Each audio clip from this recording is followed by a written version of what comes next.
국민의힘 상황이 하루가 다르게 급변하고 있습니다. 민지숙 기자와 연판장 파장을 자세히 살펴보도록 하겠습니다. 어서 오세요. 예, 민 기자 먼저 사실관계 확인부터 다시 해보죠. 실제로 연판장이 동계 맞습니까? 네, 몇몇 인사들이 원외 당협위원장들에게 전화 연락을 돌린 건 사실입니다. 어젯밤 11시쯤부터 당협위원장 단체방에 이런 연락을 받았다는 글이 올라오기 시작했는데요.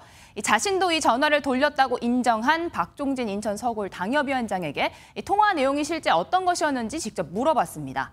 김건희 여사 문자에 대해 한동훈 전 위원장의 대응을 비판하는 취지의 기자회견을 준비했고 여기에 참석할지 여부를 묻는 차원이었다라고 하는데요.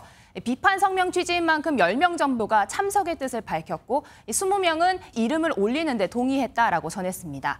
다만 보도된 바와 달리 자신은 사퇴 요구와 같은 단어는 언급하지 않았다라고 해명했습니다. 예, 이 해명이 맞다면 원희룡 전 장관과는 직접적인 관계는 없어 보이는데 오히려 화살은 원 전 장관에게 향했단 말이에요? 그렇습니다. 원희룡 전 장관 앞서 리포트로 보신 것처럼 이 자신의 캠프에선 있을 수 없는 일이다라는 입장입니다. 자신도 보도를 통해서 알았다면서 자체 조사를 해본 결과 캠프와 관련성은 전혀 없다라고 강변했습니다.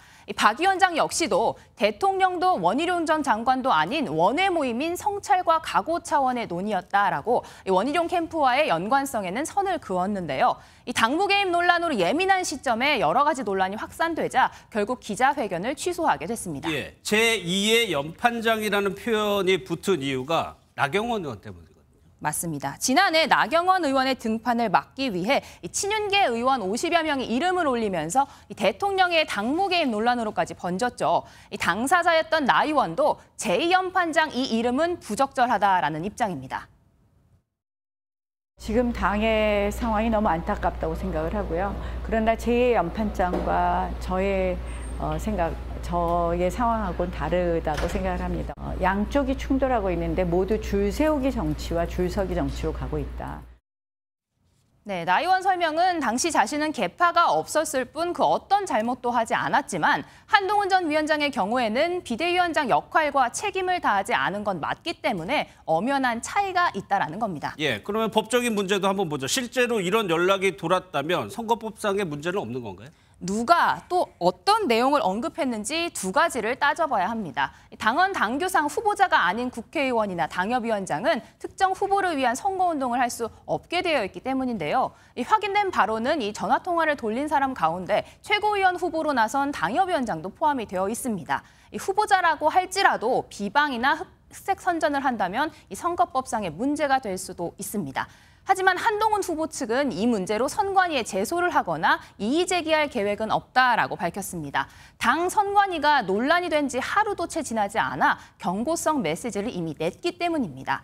한 후보 측은 연판장 한 장이 아니라 100장을 만들어도 변화를 막을 수는 없다라고 직격했습니다. 예, 이를 지켜보는 야당의 분위기도 궁금합니다. 어떻게 보고 있나요? 네, 곧바로 이 김건희 여사 특검법을 향한 공세로 이어지고 있습니다. 영부인의 문자가 돌풍을 불러일으키고 있습니다. 여당 전당대회가 단숨에 수준 낮은 막장 드라마로 희화화되고 있습니다. 민주당은 김건희 방탄국회를 만들 꼭두각시 여당 대표도 손수 간택하냐며 이 뻔뻔한 당무 개입이자 국정농단이라고 지적했습니다. 알겠습니다. 잘 들었습니다. 민지숙 기자였습니다.